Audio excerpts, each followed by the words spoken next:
As for others in Will here... you please just give me the results for the shield modifications? I believe you would be better served by discussing the previous mission's effect upon your personal morale. My personal morale is fine. Anyway, I wasn't even on the mission. Why should I be bothered? The Primarch's son has had difficulty as a result of societal expectations and his father's reputation. Jeff believes that your relationship with your father was similar. Jeff should be careful that talking so much doesn't give him a broken jaw. Just let me work. Using incoming energy to restore power to our shields might give Normandy an edge in longer firefights. You have made 3 mistakes that would have overloaded our kinetic emitters. That's why I'm just running simulations. Your father was emotionally distant, focused primarily on war with the Gep. With his death, you felt a personal responsibility for the good of your people. And now, my people have a homeworld. So why should Victus remind me of my father? I believe you are the only person who can answer that question. This modification would result in complete shield failure if the Normandy took 2 hits within a 15-second time frame. Better than overloading the drive core, though. Technically, yes. Alright, let me adjust the simulation with a different cycling pattern on the emitters. Do you believe that will compensate for the power loss? I believe it's more relaxing than thinking about my father. Understood. And Edie? Thanks. Whoa! There was a lot there. A whole lot there. Wow. The number of things that referred back to, including mission back on Rannoch, Tali not being with us on that most recent mission, of course the comparisons between Primarch Victus and his son, their relationship, and Tali's relationship with her father, of course her father who was an admiral for the Quarian fleet, and learned about his experiments on the Geth in Mass Effect 2 during her loyalty mission. That didn't go so well either, so yeah, you can see the comparisons. But, and apparently it may have had a bit of an effect on Tali in affecting the results a bit of her engineering works here. Hey. But otherwise, not much else to speak about. Hey. Besides potentially overloading the drive core to, maybe to mess with Edie and destroy the entire ship. I guess if that was meant to be a threat toward Edie specifically, then presumably the AI core. I don't think it was the AI core, it was the drive core that Tali was talking about, right? Also, where are... Hold on. Where are Donnelly and Daniels? Where'd they go? Oh, hello, Commander. We were just double checking the thermal ducts. I'm sure you were. Where are you now? Carry on. Where are you now?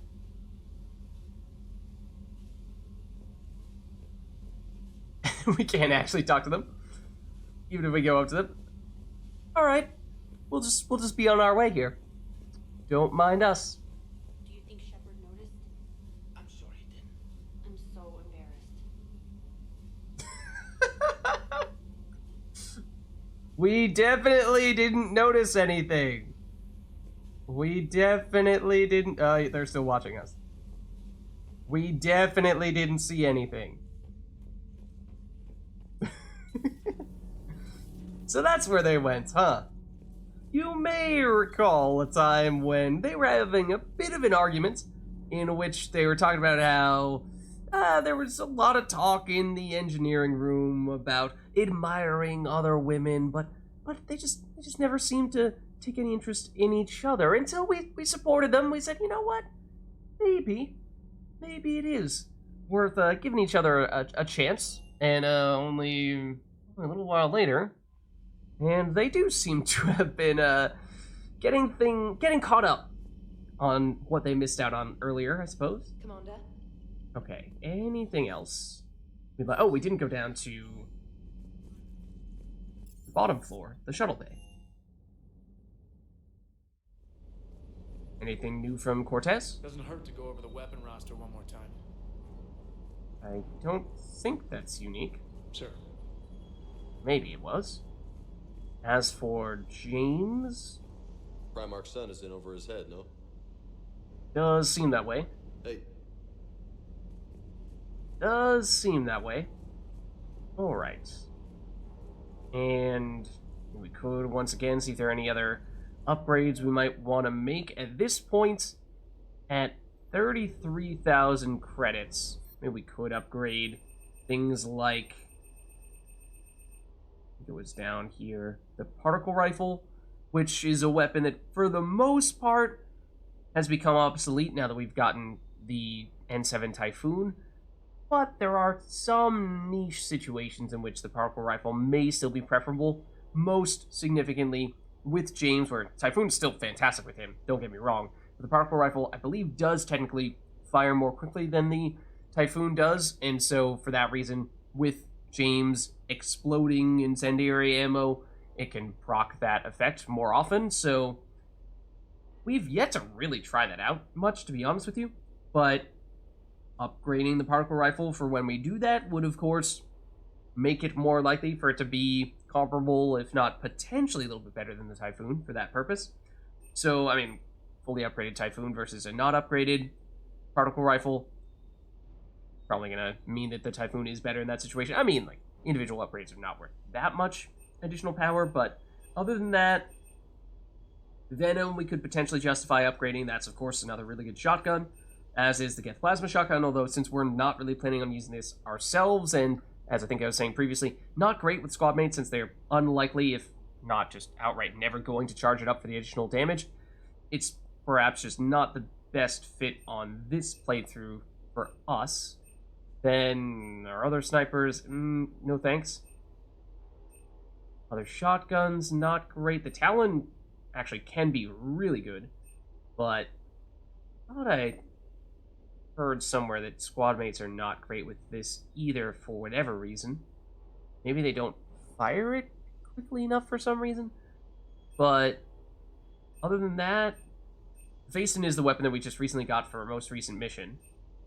And other than that, anything else? Oh, Hornet, also potentially half decent. Matic, half decent, but still not really on the same level as the stuff that we've been using as of late. Tempest is the one that we just got the most recent mission for the SMGs, but also roughly on the same level as the Shuriken in terms of firepower there. Not a great one.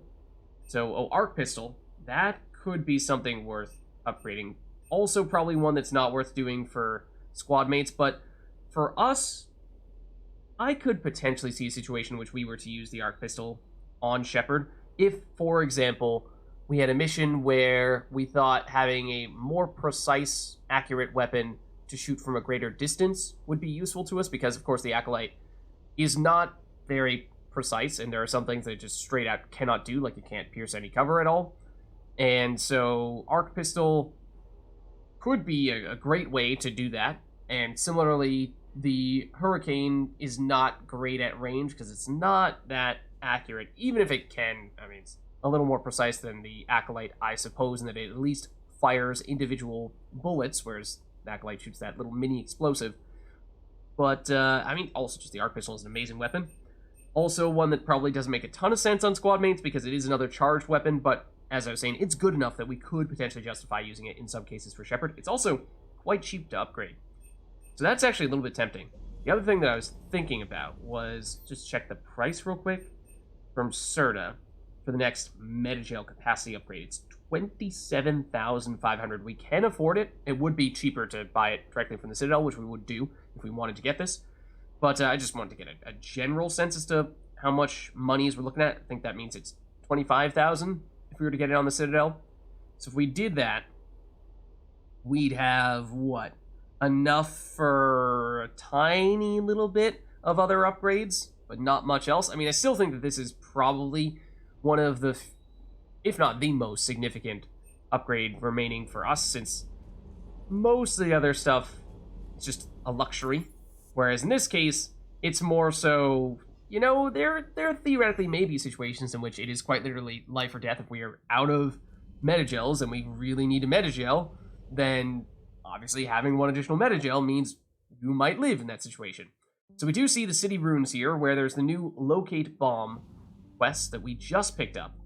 Did we read this one yet? It is the one that we just picked up. But let's see.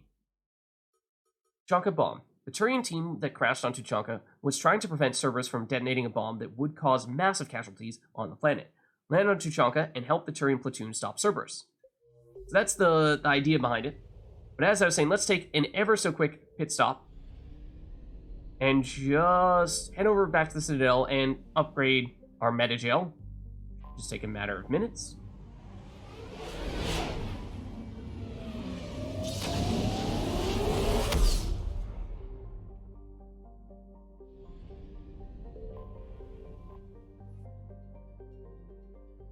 Okay, so that's of course Alliance docks. You're cleared to dock, Normandy. Do you need And the ground hospital? transport? I need to get to the hospital. Yes, Commander.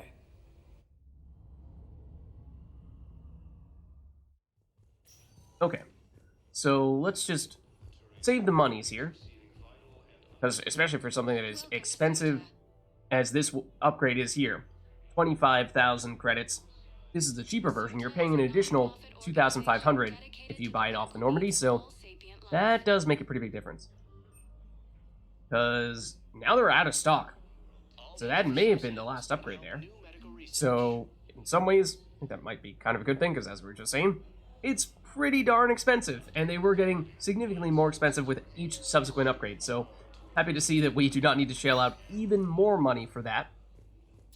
And at this point, we have, what, 8,000 credits? It's not much, but I think we're probably looking to head back to the Normandy now. There are a few upgrades that we might theoretically pick up on the Presidium Commons area, or in the docks holding area. Yes, there is that main quest mission that is at the Citadel embassies. However, we have pressing matters to attend to here with this imminent bomb threat, so we need to do something about that. Garrus is still chilling over there. Don't worry, Garrus. We'll chat with you eventually. Sergeant, Eventually. I have a little brother. He went off planet to try and make money. Okay, so let's head out.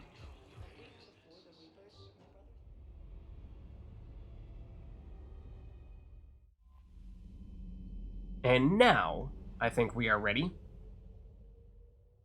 to either, I mean, we could make a few upgrades down at the bottom floor of the cargo area to our weapons, although I don't think those are ones that we are looking to purchase, or those aren't weapons that we are expecting to use in this upcoming mission. I don't think they're mostly those niche weapons, the ones that on rare occasions we might choose to take on Shepard for times when we want to specialize in something a little bit different, or times when we think we might want to use squad mates who we don't use as often.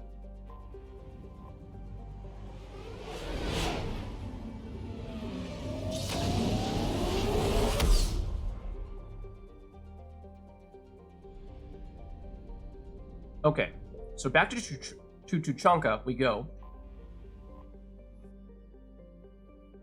And this time, we'll be landing by the city ruins to locate the bomb. Now, previously, of course, the last mission on Tuchanka, we were fighting Reapers. However, we learned that this time it's Cerberus who are trying to take control of and presumably set off this bomb. And that means that the types of enemies we're probably expecting to go up against will be quite different, I imagine, in this instance. So, as is pretty much always the case, Garrus is probably a good pick here. So, he has, if we're expecting Cerberus, he has Overload, which is useful for taking out shields, and Cerberus does have a fair bit of shields, so that's not bad. Of course, he just has absolutely ridiculous weapon damage, and that is perhaps his most important trait. In terms of the competition that we were having in the previous mission between Garrus and Ashley for who could deal more weapon damage, it was hard to come to a conclusive answer on that, because for the most part, we had Garrus and Ashley shooting at enemies simultaneously, or we just weren't really looking back over our shoulder to see, hey, is that Garrus who's shooting at this harvester right now, or is that Ashley? So, not really sure we got an answer on that, but in either case, I think the answer is a lot of damage from both of them. Now, Ashley, technically speaking, does also have an ability that is good against shields, that being the Disruptor Ammo. It's a passive ability rather than an active ability, so key difference there between taking Garrus and Ashley. And it does mean that, especially because we have that squad Disruptor Ammo, it does give us some additional damage against shields, whereas Garrus does not do that. He just does it all himself. So, I mean, the Disruptor Ammo is not fully upgraded, whereas I believe Garrus's Overload is. So we might still stick with Garrus in this case, but a case could be made for taking Ashley in this instance. But you probably thinking may make the most sense to take one of those two and only one of those two to give you a little bit of shields damage support and generally just a ton of weapons damage. Then for your second person, it probably makes the most sense to go with either Edie, because she also has Overload, or Tali, because she has Energy Drain and Sabotage. I mean, have we tried sabotaging turrets? Or maybe even Atlases for Cerberus before? I'm not sure that we have. Have we even fought Cerberus since Tali joined the team? Obviously, we fought Cerberus a whole lot early on, but since Tali joined us, it's primarily been Geth, and of course that most recent Reaper's mission, but that might make it interesting to try using Tali here. It's been a while since we last used Edie, that is true, but in the interest of getting a matchup for Tali that we've not yet seen, why don't we take her? Why don't we take her as our second person?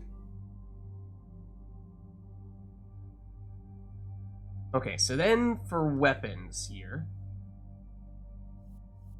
we do have the new Shuriken, or no, not the Shuriken, the Tempest is the new one. So if we compare it to the Shuriken, which is the thing that's probably most similar to, you see the rate of fire, yes, is higher on the Shuriken. The Tempest is theoretically heavier, but to deal more damage, and it's a little bit hard to tell because we have some mods on the Shuriken here, but I believe Tempest is technically a little bit more damage, a little more accurate, potentially a fair bit more accurate. The bars you see here are, let's just say, don't take them too literally. Take them with a large dose of salt. So, generally speaking, Shuriken shoots faster, deals less damage, and is less accurate. Tempest shoots slower, but deals more damage per shot and is more accurate. So, very early on might be useful, but at this stage in the game, definitely not. We're going to stick with our Hurricane. And I think we're probably going to stick with... Oh, and I suppose we can read up on it. Produced by Alanis Risk Control Services for the Eclipse Mercenary Band, the Tempest is an expensive but deadly addition to anyone's personal arsenal. This fully automatic submachine gun is punishing up close, but becomes less accurate at long range. Generally, that's the thing with SMGs. They're better at close range, but probably still better at long range than the Shuriken is. Either way, though, we're sticking with the Hurricane. The other thing that we picked up in the most recent mission is the Phaeston, which, as I was saying before, is the Turian, primary Turian assault rifle. So, named after a Turian spirit of creation, the Phaeston was engineered to provide the best possible balance between accuracy and firepower in a machine gun. Each shot is tempered by kickback dampers inside the shoulder stock, which lets the Phaeston pack more punch than other weapons its size without sacrificing precision. Its fully automatic fire and relatively lightweight has turned the Phaeston into the Turian infantry's primary go-to weapon. So, weight-wise, it's heavier than the Avenger, but I think the Avenger is among the lightest of assault rifles. Matic is also right around the same weight, so I mean, it's definitely in the lighter half of assault rifles. Typhoon is as heavy as it gets for the campaign. But other than that, I mean, I personally haven't used it much, if at all, even in multiplayer, so I don't really have a lot to say about it. It looks like, I mean, just based on the bars here, that it's, you know, a little heavier, potentially a fair bit heavier, but more capacity, shoots faster, but lower damage and higher accuracy than the Avenger. Okay, but we're not interested. Not with Shepard. And at this stage, obviously we have the Typhoon, and that is definitely objectively better. So, I think Garrus remains unchanged here. but it has been a little while since we used Tally, at least a little while. So do we want to switch it up at all between the Scorpion and the Crusader? Scorpion, I think, may still work here, but the Crusader, strong as it may be, just double check. Like, we had the Geth Plasma Shotgun. He's good against shields, but, or at least it was in Mass Effect 2. Venom, also solid, but I guess we'll stick with the Crusader then. Some of our other strong shotguns we've not yet fully upgraded, so we'll make that be our tiebreaker.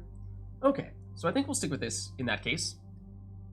Weapons-wise, in terms of points, we need one more to upgrade Shockwave again, so Shepard is stuck.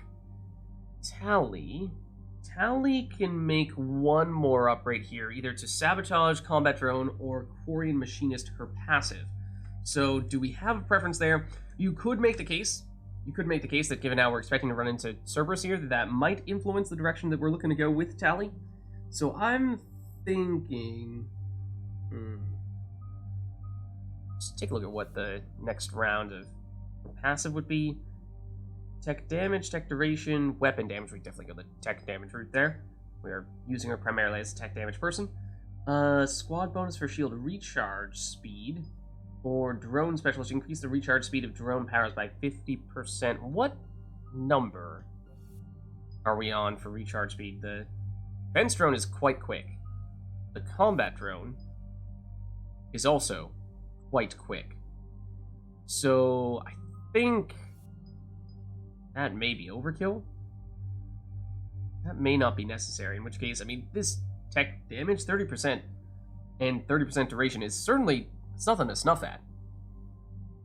But maybe, let's see, Sabotage would be explosive hack or recharge speed. The explosive hack, synthetics explode when destroyed, dealing not a huge amount of damage, but some damage, and having a 4-meter radius is something as well. Or recharge speed, it is still quite a slow recharge time ability. It's gotten a little bit better over time as we upgraded it, but I mean, that's still only getting it to just below 11 seconds, so that's not a huge difference maker, I'm afraid. I'm afraid that just may not help us all that much. We might opt for explosive hack in that case. Then the combat drone, we're looking at shock or shields and damage, generic shields and damage. Okay. Then eventually rockets or chain lightning. Okay. So for that, I think I'm tempted to go with this. One of the combat drone upgrades here. We can only afford one upgrade across all these things for Tally, so I think if we are going to go the combat drone route, I might prefer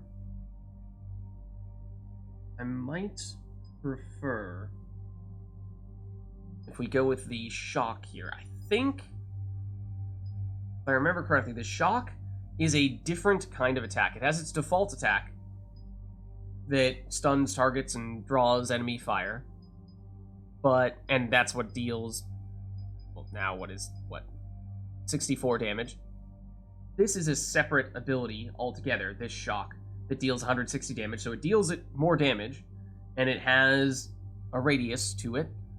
And this has basically like a cooldown when enemies are in close range. It'll shock them, and then it'll have to use its normal attack for a little bit, then once this is off cooldown, it'll go back to another shock, and rinse, repeat. Whereas this chain lightning that you see here at rank 6, I believe that is specifically for its default attack. Even though these sound like they're describing the same thing, the shock is not the default attack, whereas I believe the chain lightning is the default attack, if I'm remembering correctly. So, I think we go for the shock here, and basically our objective is we try to get this fully upgraded and have it be permanently stunning people, whoever gets close, so I think we go for that. Garrus still cannot do anything else right now, so I'm sorry, Garrus, but you're going to have to stay as you are right now, so I think that means that we're ready to go here.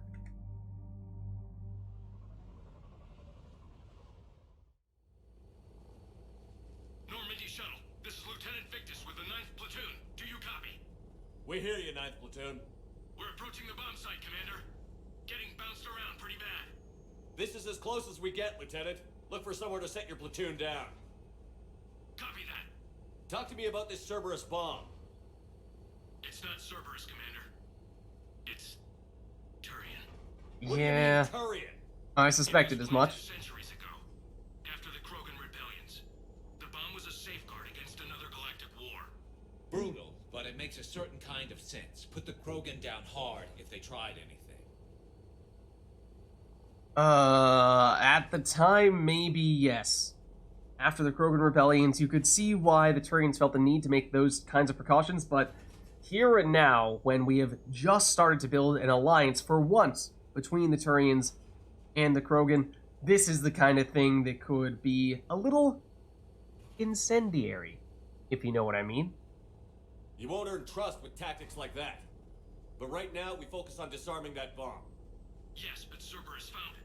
Detonation means all-out war between my people and the Krogan. Exactly. Right. Where is it? Those buildings ahead. Cerberus brought equipment to dig it up. The 9th Platoon will cover your flank, Commander. With all this activity, the Krogan have to know something's up. Then we can't fail, Commander.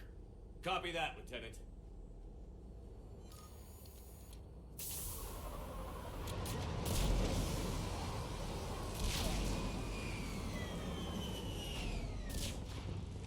Okay, we are coming in hot here, it seems, because there are enemies right off the bat that are immediately aiming at us, and we are out in the open.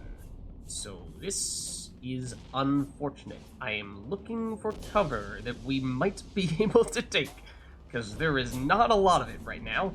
If we go to the right, kind of,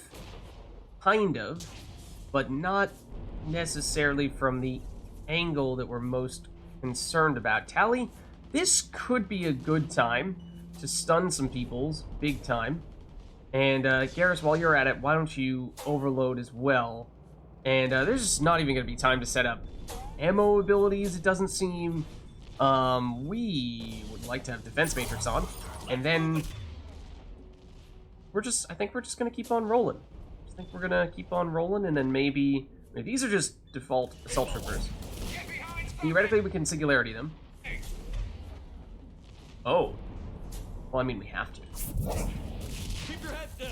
Oh, we didn't go flying.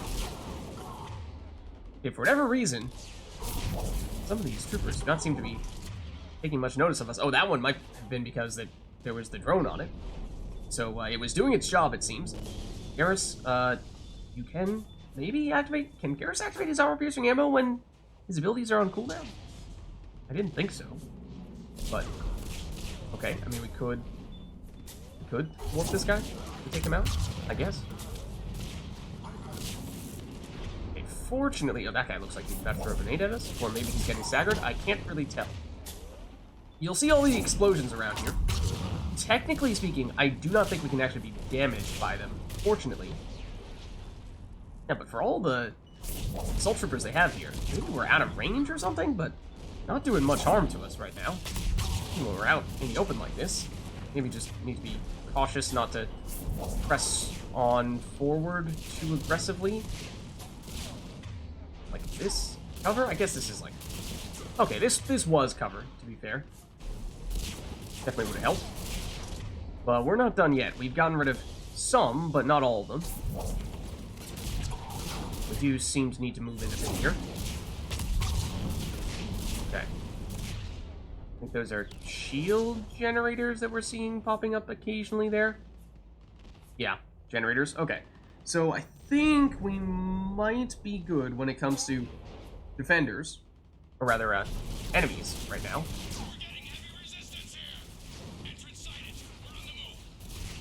Okay, definitely saw a Centurion back there. Those guys are shielded. And of course, shields are not fun for our biotics. Oh, that's the Hurricane. Oh, that's a Centurion, and it's getting closer than I would like it to get.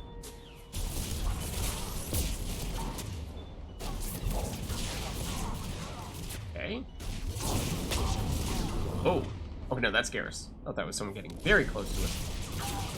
You were supposed to get both primed and detonated? But you only did one of those things, which is not cool. That's also Centurion. And the one that we don't have a great line... Can we hit... Well, now we can definitely hit you with that, so thank you very much. Also, let's just make sure that, yeah, people are using the right weapons here.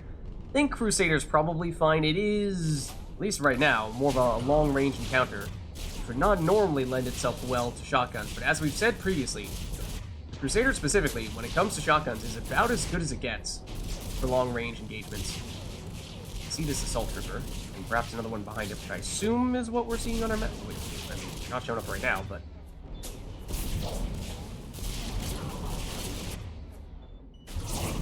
I assume there's a finite number... Oh, okay, there goes our warp. I assume there's a finite number of these guys. Even if perhaps it does appear... Yep, a little bit. As if they may continue to spawn, and I don't know if I should read into Tally's description that we can't stay here. Shield Breaker, we just got the achievement for taking out enough of their shields. Overload 100 shields. That's almost entirely coming from Garrus, I imagine. Okay, let's see. Who is left? Other than this generator. Apparently there's someone... Oh, there's a Centurion and an Assault Trooper. Garrus is still on cooldown. Tally, maybe you have a little bit of time here to put up the defense drone first. It's mostly a close range thing, but that has a pretty quick cooldown. So once you're off that cooldown, you can then do the combat drone, which is a little more aggressive. Oh. Yeah, there's definitely a lot more enemies here. Okay, so, well, you know, no need... Oh, I guess I was throwing that and that threw off the aim. But, don't think we need to get too crazy here, pushing too hard. Think we can be patient. Continue to advance slowly and steadily. Throw you? Oh, well, you're probably about to die. I would like to overload your shields. And then prime you. And then detonate you. And destroy you in the process. Yeah, so it does feel a little bit like these guys are coming at us non-stop. Just want to also make sure we're obviously kind of distracted by all the enemies, but want to make sure that we're not like missing out on any loot while we are at it. I don't think so. Also, oh, Tally's moving forward really aggressively. I was going to say, we had a decent spot for cover there. But as we push forward, we just want to make sure that we still have a good spot for cover. I see what may be a turret on our minimap. You see that bigger rhombus-like shape? That makes me a little nervous, because we just moved out of very good cover to somewhat questionable cover.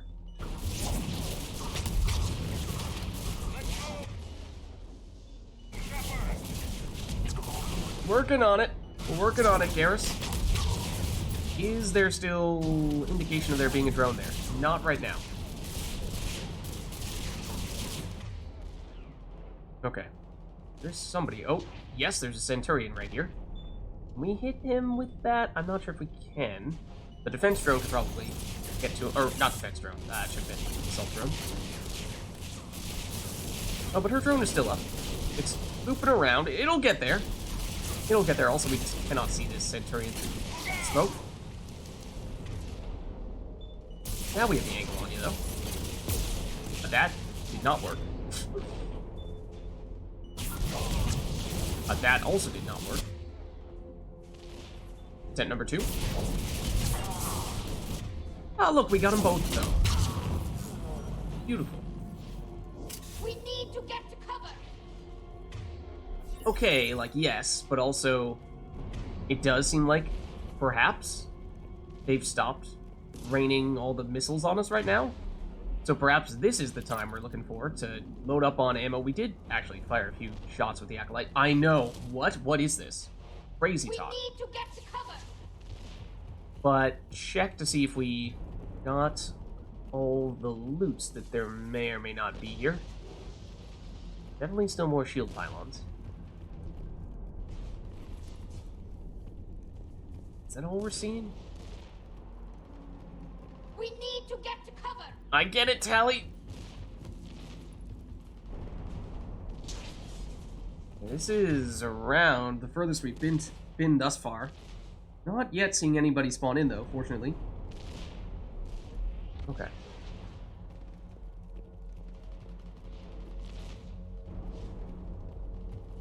We need to get to cover. We're working on it, Tally. We're working on it. I'll need to reprogram the trigger mechanism. Copy that. No trigger, no explosion. Sounds like a good idea. Also save, because I don't think we've saved yet. Here on this round of Tuchanka. Oh, Incisor. Now that is a new sniper rifle, which we had in Mass Effect 2, but this is our first time getting it in Mass Effect 3. I believe this is the one that shoots in a short little 3-round burst. Generally don't think it's all that highly regarded when it comes to the pantheon of sniper rifles, especially not now that we have the Javelin. So I think we'll probably pass on it for now.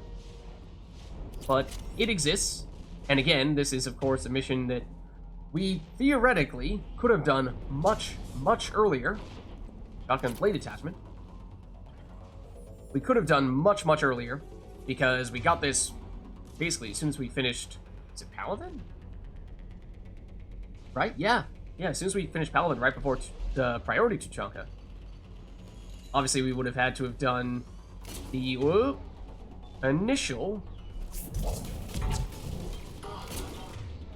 Turian mission on Tuchanka, the one that we just did, in order to unlock this one. But, otherwise, we could have still done this early. Can we bend this around the corner? Also, I'm almost certain that I just heard an engineer set up a turret. Oh. Well, we detonated, or tried to detonate something, but should have been going for that guy, apparently. Friends have much better line of sight on enemies than we do right now. There's an engineer, see, I'm fairly certain that that engineer has set up a turret. That is what they do. Okay. Now, let's singularity you. So that's a grenade. Is that gonna hit Tally and Garrus? Garrus may have just gotten hit more from trying to avoid that grenade than he would have been if he had not tried to avoid that grenade. The Guardian's over there as well. I can see them. Oh, there's a shield pylon. That assault trooper would not normally have shields. Tally is being super aggressive here. Wow, okay, we should reel Tally in a bit here. But maybe not that close, but also I did change where we were looking when I did that. So it changed where we were aiming that singularity. Are you trying to set up a turret right now? Or you just staggered that engineer? No, don't get your shields back. That stopped you from getting primed. That's what we're looking for. Okay. Then, yeah, there's something over here. Giving them shields. Get rid of the... Speaking of shields, get rid of the shield on the Guardian so that we can mess him up. And pull off your shield. Okay. Any additional enemies? Yes. Still seeing one pop up.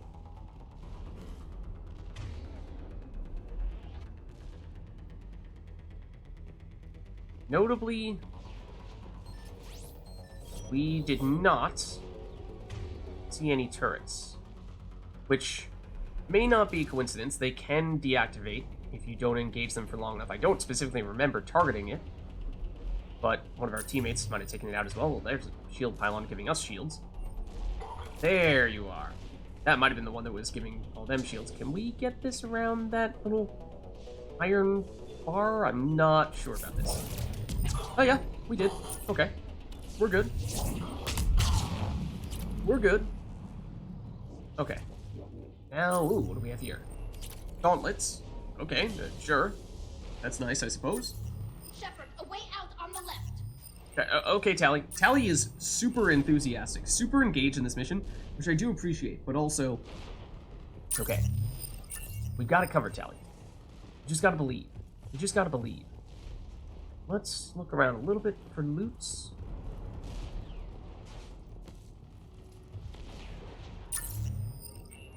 Sound effect is a little annoying on that generator, not gonna lie. Any enemies here? Oh. Console we can salvage for a decent chunk of credits. We'll take it, I suppose. We defeat the Krogan and then plant a bomb on their planet. Yeah. Extreme, but those were desperate times. Extreme? It's monstrous. I mean, you can kinda understand it given how much of a problem, how dangerous the Krogan were at the time. But after you defeat them, I don't know.